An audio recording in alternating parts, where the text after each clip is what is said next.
We also have gouges. This is a real shallow gouge. And a curved knife. Use that a lot. Deep cuts, and it's called a skew for shaping deep cuts. Okay, some of you must know some of the cuts. I'd use that big knife to cut a line straight down into the wood, and maybe use the other knife, cut it this way, and then we'll have our chunk here. So that's one cut there. And then do your The faculty meet periodically to discuss the creative program. Usually one faculty member is in charge of the creative program and acts as coordinator. Cross-grading, what we find is it allows you to teach a lot of new creative courses where a teacher can't work individually with a child, but with older children in the room, you can do a lot of peer activities where one of the classes being taught right now is life stories. And the younger student dictates the story to the older student. They write it down, then they find a picture to illustrate it. And the older kids really enjoy helping other people. And the little ones, there's a lot of respect going on between the two. And yeah, and it seems to really be beneficial to both of the children group. If there's something that you have an interest for, maybe you could find a resource person. We have a parent who works as a nurse, and she's been coming in and helping one of the teachers teach like body parts. And if you had someone to help you be a resource, that's you a can route to go out too. and get people from the outside to help you bring in more than what you would normally have in your own experience. You can bring other things to the kids. Today we're going to learn about a kidney, and this is Jake's kidney. The creative program is considered important enough to warrant 1/3 of the individual education school curriculum. There is, of course, spillover from the academic and socialization curricula in many instances. Biology may be provided in a highly imaginative manner as part of the creative curriculum, as well as forming part of the academic curriculum. In this creative course, there's a lot of emphasis on hands-on experience. Down these tubes here into the bladder. Next to your brain, your kidneys are the most complex piece of equipment we have. It says in the next minute, more than 1 quart of blood will pass through your kidneys. That's a lot of blood, isn't it? 1 quart. That's a lot. Have you ever heard of an artificial kidney? Yeah. People in the hospital, they're put on an artificial kidney machine. They look like brains. All right, now I have some things to tell you. That's much different. Settle down. Right.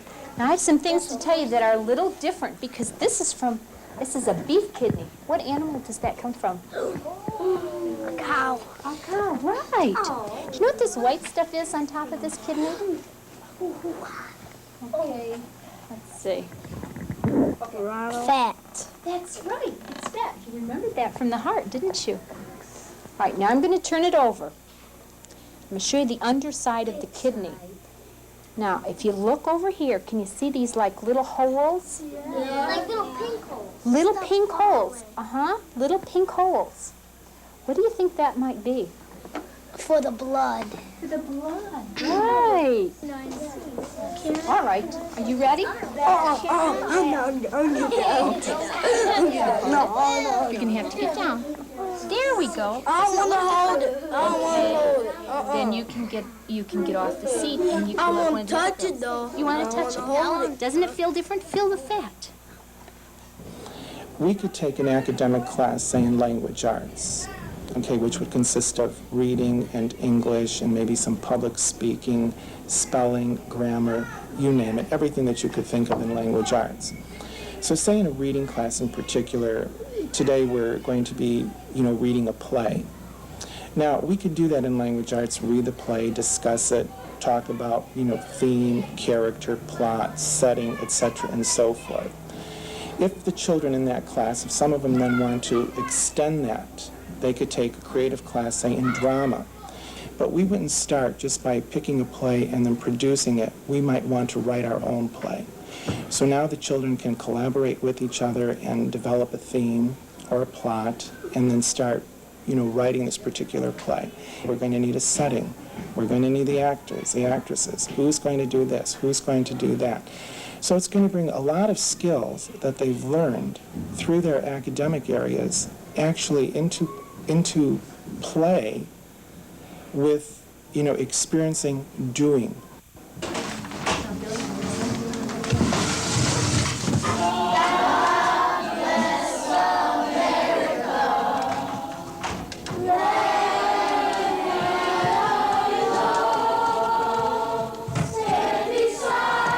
Even in creative courses, an attempt is made to help children think logically and analyze ideas. This class involves discussion as well as song. I don't know why, but I just liked it. It's something about the music, I guess. Something about the music, something about the words. Does it kind of give us a unity here? We are all Americans. Yeah. Do we all feel the same way about it? No. No, how do you feel? I'm talking about that we don't all feel the same way. That's right. About everything, right? How about this song? Do you like it? Yeah, but I don't know the words to it. I don't. That's okay. I like to sing it. You like to sing. It's a pretty song just to listen to, isn't it? You don't even know what I do. I had it in choir. Okay, so you know the words. Jason? I think that slaves might have had different feelings about it. They may have not wanted to move over here in the first place, but when they went over, they took them and they brought them over here, and maybe they didn't want to come over. Maybe they, had a place of their own and they wanted to stay at. What we do during those creative courses, during that activity period, that it also supports what we do academically, that it expands the growth, the academic growth of children, and in a way in which they have some great choices to make, that they use what they learn in math, maybe in a cooking course, or learning how to score in bowling, and that they begin to use those kinds of things that they learn in a regular classroom, and that they use them in their social kinds of activities. Some of the creative courses may deal with aspects of socialization. These students are learning about body language and communication. The interpersonal skills they acquire here will be reinforced by the socialization program. The important thing. Okay, let's look at the last one here, nervous. Okay, now, would you like to get up here in the middle and show us your body reactions? In other words, when you're excited, do you go like this? Is this you when you're excited? No. Okay, get up and show us. What is it like when you're excited? Okay, ready? Okay, go. Okay, so you're jumping up and down. All right. Get up, walk in, and you see your new bike. A new bike! Okay, all right. So you had the voice and you had the... Okay, that's an excitement. Lisa, shoot the ball. Shoot it and you make it. Go ahead. Go ahead, shoot it. All right, and it goes in. Okay. All right, that's pretty good. So you can see with excitement, there's body language that goes along with it. Facial expressions, right? You look at each one of their faces. Excitement was written all over their face. You listen to the sounds they make. Two of them made the same sound when you're excited. How many of you have ever made a sound like that? Just a gasp when you're excited. Sure. That's the way I felt last night when I was watching the basketball game, rooting for DePaul, and Kenny Patterson put up that ball at the end and it went in. I went like that. Because I was happy because the basket went in and DePaul won. Okay? All right. Okay. Okay. Think about the time when you and your friend had a fight. Okay? Yeah. Go ahead. Walk in a room all sad looking. Okay. Then when they come out, say, get out my way, move out. Okay, so it's really, first of all, stand up again, Curtis. I want you to look at his shoulders. His shoulders are drooping a little bit, okay? He's smiling now, but he wasn't before. Essentially, we got involved with this particular building in terms of helping the teachers work through like group dynamics, group experiences, and developing some basic skills for working in group settings. And then we followed that up with kind of year-long involvement with teachers in the classrooms, with kids, doing a lot of, quotes, I guess, creative courses, but they were essentially focusing on self-esteem development and self-concept development and that whole thing called warm fuzzies and cold pricklies. Although the creative program is supposed to be fun, it's not taken lightly. At the private monthly conference between the child and the teacher advisor, all aspects of the school program, including creative courses, are discussed. Maybe you could ask them during homeroom time. Jessica, I noticed here that it says that on your conference record that you really like drawing pictures and making booklets and making up your own books. Are there other things that you like to do? I like animals a lot. I noticed in homeroom you like to make up puppet shows with some of the children. Yes. Yes. What's your favorite creative course? Snack pack. Oh, that's a good one, isn't it? Is that the one where you learn all about nutrition and nutritious foods and snacks to make? Yeah. Are those things that you can make yourself at home so you don't have to ask your mom? Yeah. Well, that's really a good one to have then, isn't it? The creative courses have a unique role to play in the individual education program. Children discover that learning can be fun. They find practical applications for academic skills such as math and science. They acquire useful skills, obtain ideas for future careers, and draw upon their own resourcefulness. There are benefits for the teacher, too. They have an opportunity to share their interests and personal areas of expertise in a relaxed atmosphere in which teaching is surely guaranteed to be fun.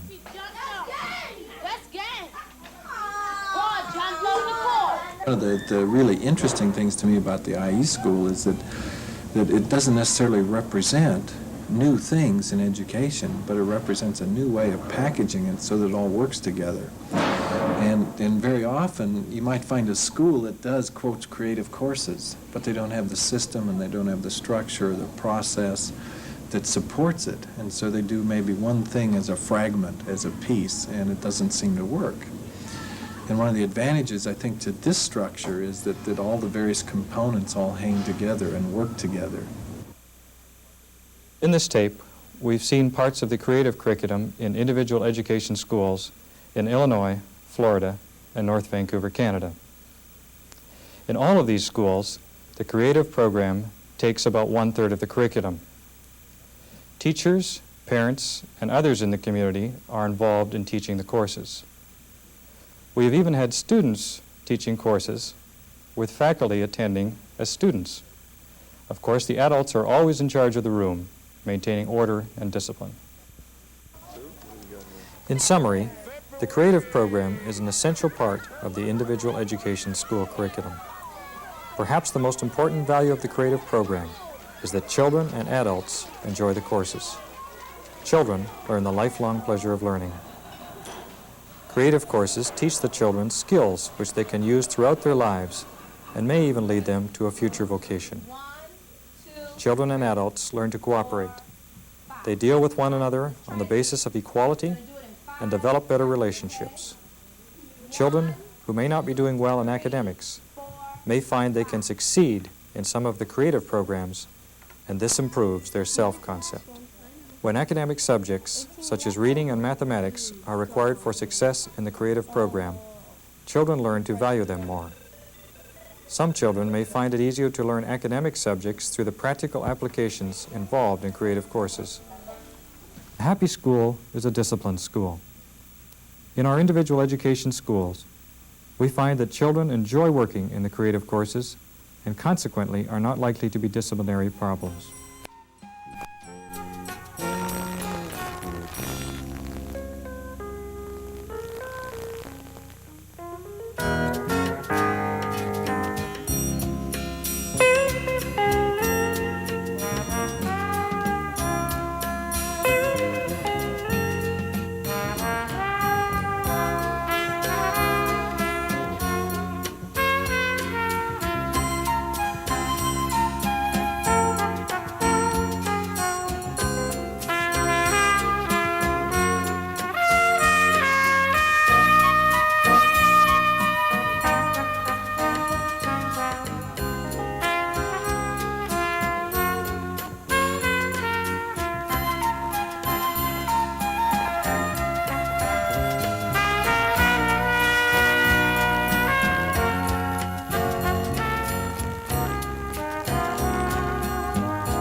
This program has been made possible by a gift from the estate of Seymour E. Klonick of Chicago, Illinois.